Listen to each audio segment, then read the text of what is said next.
and welcome to the Cancer Research UK Cambridge Centre podcast, the Future of Radiotherapy series. This series is brought to you by the CRUK RadNet Cambridge programme in partnership with our lovely patient and public involvement and engagement group.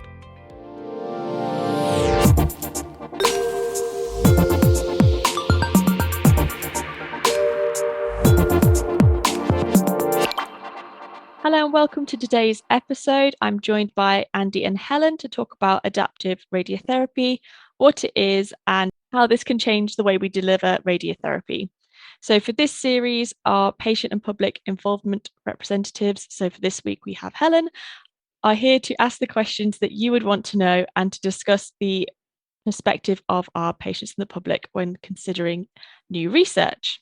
So if I'd like to just quickly introduce Andy, who is our head of radiotherapy physics at Addenbrooke's Hospital in Cambridge, having previously been the chief physicist at the Harley Street Clinic in London. He's HCPC registered clinical scientist, medical physics expert, and a higher specialist scientist. He has experience across many areas of radiotherapy physics, including quality control, dosimetry, prostate brachytherapy, stereotactic radiotherapy planning, and equipment replacement projects. His current interests at Addenbrooke's are equipment replacement projects, the introduction of new technologies, and the accreditation and legislative compliance. He is also a member of the Institute of Physics and Engineering in Medicine's professional standards and CPD audit committees. Hi, thanks for having me. And we have Helen, who is a member of our patient and public involvement group for RadNet Cambridge and has been involved in the Timeline project, as well as being part of some other PPIE groups in Cambridge. Hello, thank you for inviting me today.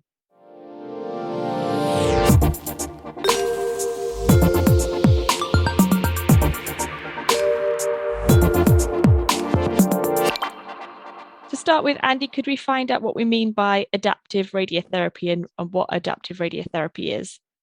Sure. So adaptive radiotherapy can have a few different meanings. So adaptive radiotherapy can have some different meanings depending on the context, but I'll start with a bit of background. Traditionally, the radiotherapy planning process begins with the patient having a radiotherapy CT scan beforehand. And this is then used by the clinical oncologist to identify the areas that they want to treat, but also to identify the areas where normal organs are and normal tissues that they don't want to treat.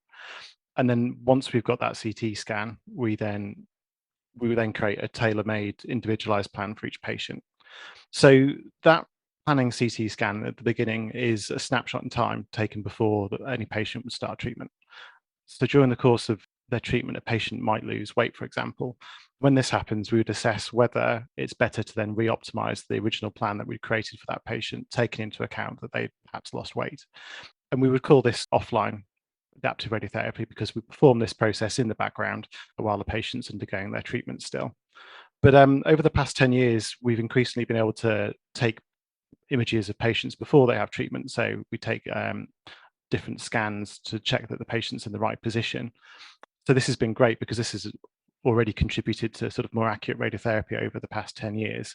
But what this has also enabled us to do is to look at what's going on inside the patient during the course of their treatment. So what we can then do is we can use this scan that's taken just before a patient undergoes treatment to readapt their plan. So if, for example, the size of where we're treating has changed, or if it's moved slightly, we could then re-optimize that plan and then deliver a new plan that's custom made on that day for that particular patient.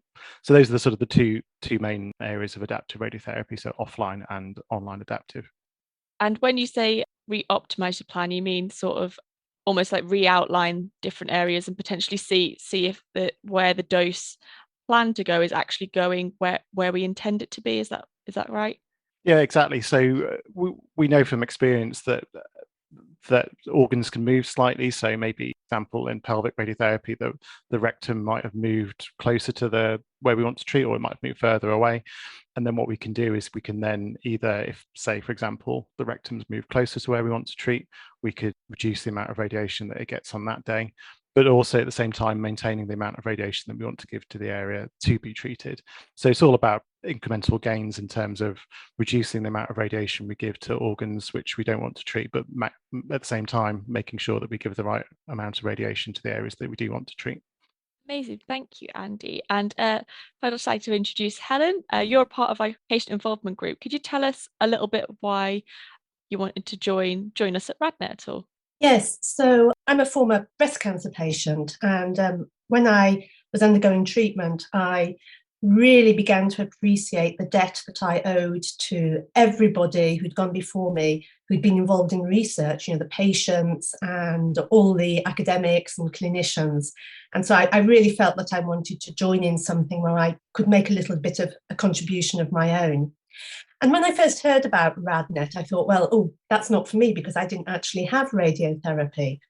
But I began to understand that it's actually quite a good idea to have some people who know nothing about radiotherapy involved in this, because they have the types of questions that a patient coming brand new to radiotherapy treatment would have. So I did see that there was a value for me getting involved as well. Amazing. And that's exactly, why it's patient and public as well. We want everybody who would access this sort of information to benefit from it as well. And as a patient and member of the public, if you were to hear about adaptive radiotherapy for a potential trial, what would you want to know about that? So I think, first of all, I'd want a clear understanding of the current state of research, what had already been discovered and what various trials had been run so far, so that you get a little bit of an idea of what lessons were being learnt from this. But I think I'd have quite a lot of questions, in fact. Will I need extra scans, for example? It does sound as if this is a really, really personalised approach and fine tuning it. So that sounds great, but would it mean that I need to go and have extra scans, for example? I think I'd also want to know, does it work for all types of cancers? Are there particular cancers that might benefit more from this type of approach? I suppose because you're going to be fine tuning the amount of radiation that an individual receives, it could actually be the case that you may conclude that the patient needs more radiation or maybe a longer course. I don't know. But I think if that were to be the case, then part of the research should also look at how you communicate that in advance to the patient. If you can imagine someone who's maybe had 2 surgeries, course of chemo, a radio program, for them to be told, actually, we might need to do a little bit more, that can be quite a shock at a time when people are still, quite fragile. So the communication of all of that needs to be thought about as well. Thank you, Helen. And Andy, could you answer any of these questions? So perhaps the one about maybe having extra scans at all? Sure. So in terms of extra scans, before treatment starts, as I say, you would normally have a CT scan, but you might also have some what we would call secondary imaging. So we might use an MRI scan that you've had or a PET CT scan that you've had previously to help plan your treatment. So those would probably already be a feature for a lot of patients anyway.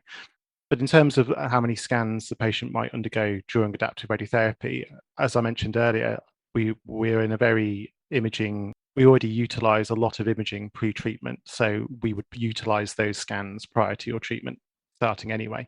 So the amount of imaging, extra imaging, should be minimal, if at all. But we're also moving into an era where we're using a lot of hypofractionation, which is that we treat with shorter courses of radiotherapy. So rather than having 25 or 15 treatments, you might have just 5 treatment sessions now. So adaptive radiotherapy could end up meaning that we can use hyperfractionation more, which means that you'll have fewer treatment sessions. So by default, you'll also have fewer scans as part of your overall treatment program. Thanks, Andy. Helen, what was your other question again? Sorry. Does it work for all types of cancer? That's a great question as well. So there are certain cancers that it would likely to have more of a benefit for. That's because not all parts of the body have experience the same, say, motion. So for example, quite often for radiotherapy, the breast now will treat in breath hold, so the patient's breast is relatively static during treatment. But if you are treating, say, just below the diaphragm, so just above the tummy area, that's an area where you can have a lot of motion from, say, breathing or from your organs moving around as part of your natural sort of bodily processes. So those areas are likely to be able to benefit more from adaptive radiotherapy than, say, breast cancer. Now, that's not to say that long term it wouldn't be used for breast cancer, but a lot of the research at the moment is focusing on the areas where we already struggle to sort of account for motion or for the position of organs during treatment. Thank you. Helen, did you have any other questions you'd like to ask Andy at all? Yes, I think the key question for patients is always going to be, will it actually reduce mortality? We often measure trials on the basis of how well they shrink the tumour or reduce side effects. Can it deliver a total lower dose? But really, I think most patients are wanting to ask whether it will give them a greater chance of survival. So, as adaptive radiotherapy is a relatively new area, the data is relatively sort of immature. However, the early indications are that it will certainly reduce morbidity. But by reducing morbidity, that means that we're more likely to be able to optimize how much radiation we give to try and treat the cancer in the first place. So, at some point, if there isn't already a direct benefit from adaptive radiotherapy using the existing doses that we use, adaptive radiotherapy will likely allow us to potentially use higher doses of radiation, which we would then use as a way of treating cancers better. And Helen, I think you had a question about the sort of workload of the workforce sort of question. Is that right? Yes, it does seem that the process is going to involve a lot more specialists on a more regular basis. And again, that sounds very, very encouraging, but we are aware that hospitals all over the world are under immense amount of stress, and can we actually deliver all the resources in terms of workforce that we might need for this? And the secondary question would be, will all existing radiotherapy departments be able to deliver adaptive radiotherapy, or would it mean that I might have to travel further afield to a specialist hub? So again, two great questions. So to answer the first question, which was about increased workload for staff, so there would be two ways that radiotherapy centres would probably look to try and overcome some of those challenges of perhaps adaptive radiotherapy taking longer to perform. And the first is something which we already do, which is to try and utilise technology more. That's not to say to remove healthcare professionals from any clinical decision making or anything like that, but to try and use technology to perform what maybe would have been a manual task before, which might have taken 5 minutes, let's say.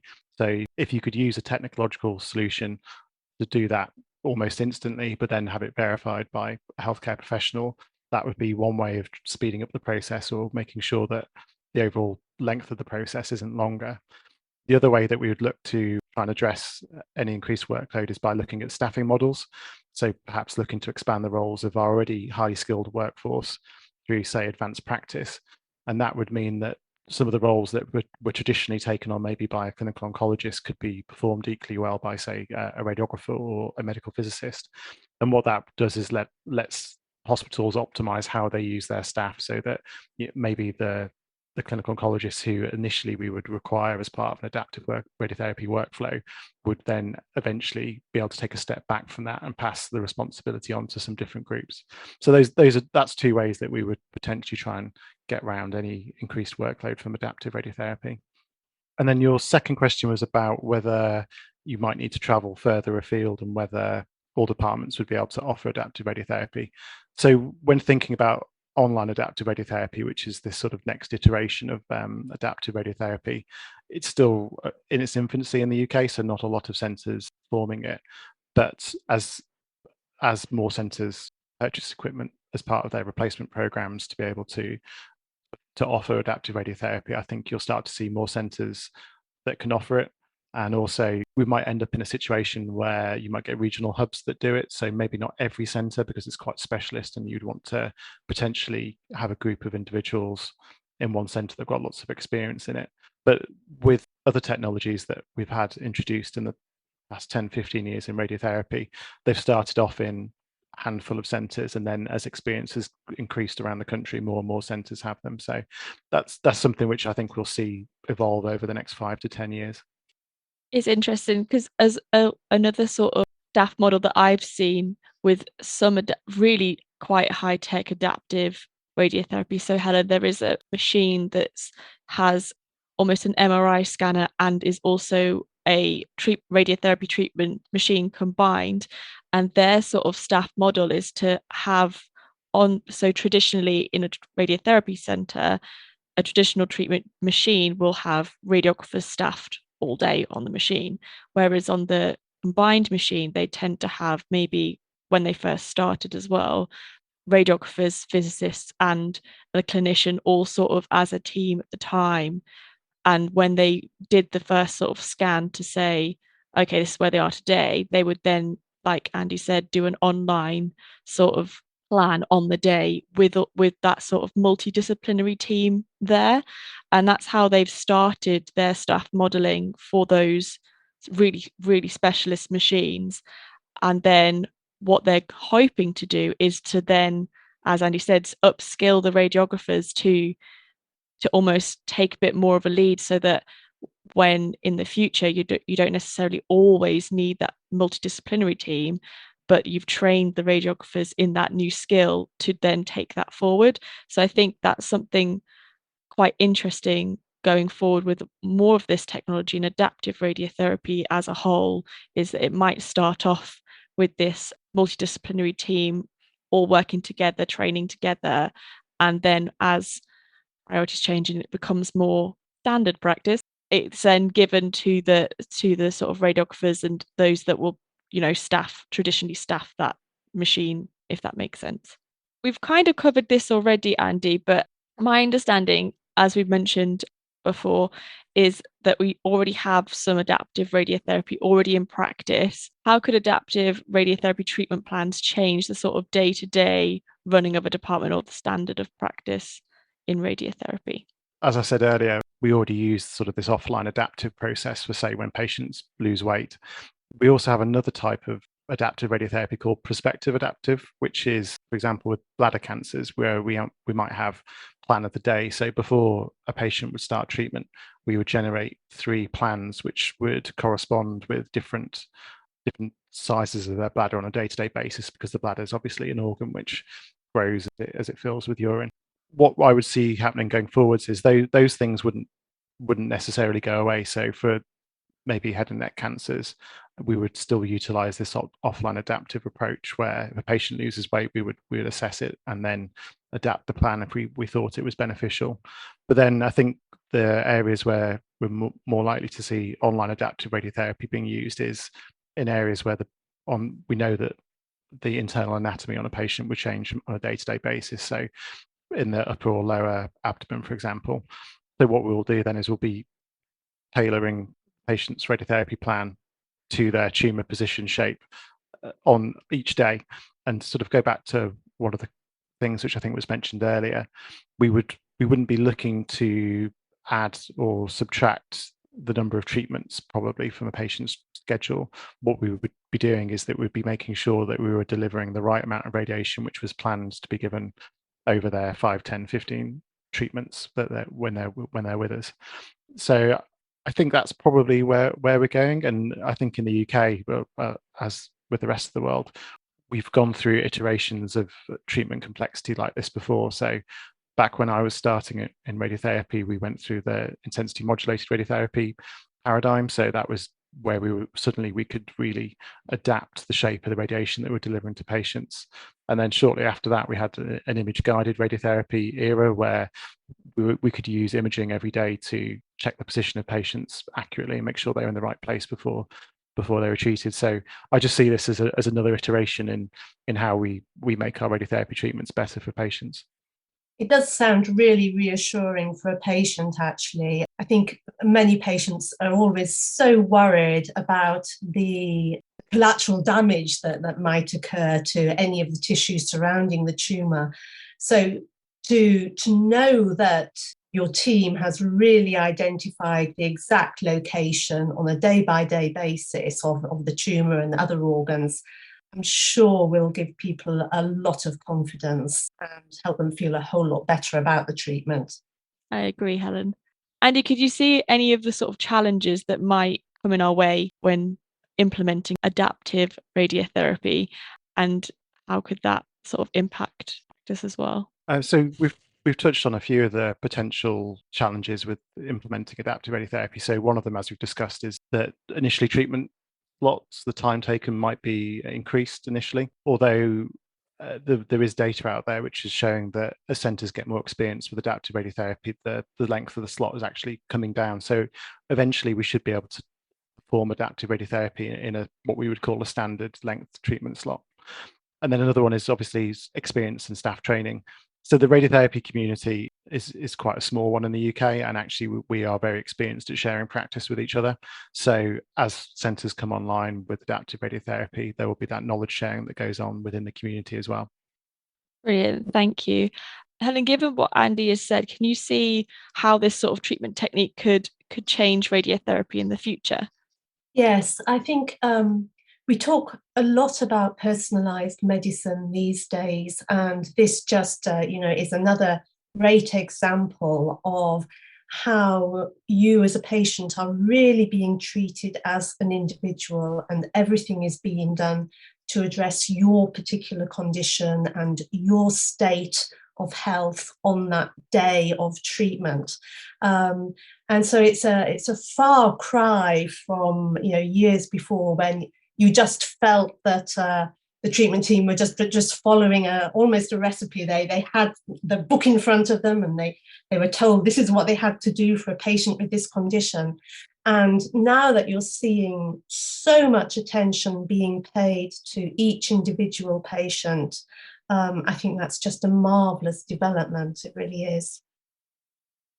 I agree, and we're working so hard, even within radiotherapy and within RadNet Cambridge, just to really hone in on that personalised care, and so from so many different angles. And I think some of the challenges, like we've mentioned, that we see in radiotherapy, especially sort of upper abdominal sort of tumours and places where just normal functions do move everything around. It's good to see that potentially we can move from a one snapshot for the whole of treatment to a very personalized day by day treatment. So it's really exciting. And then my last question for you both, I'll start with Andy, is where do you see sort of adaptive radiotherapy being in the next 5 to 10 years?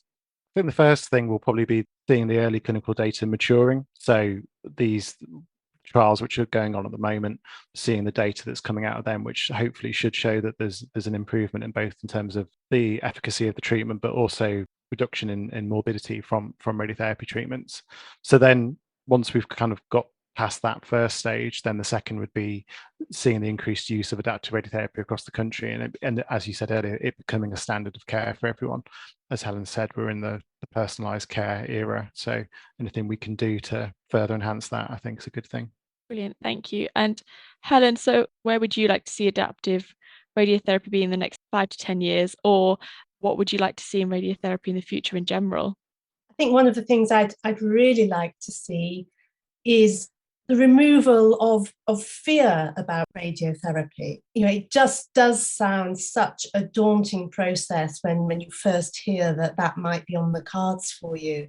And I think if the more patients feel confident that their radiotherapy program is really personalized for them, they feel confident that as little damage as possible is being done to surrounding tissue, etc., then I would hope that they would be able to talk more openly about it, with more confidence, and just basically spread the message that radiotherapy can be a really, really a useful tool in your recovery program, and sort of shift the balance away from this rather frightened view that we all have of radiotherapy. Thank you so much, Helen. And thank you both so much for joining us on today's episode. I hope you both enjoyed it. Thanks. It's great to be here again. It was good fun. Thank you so much and take care.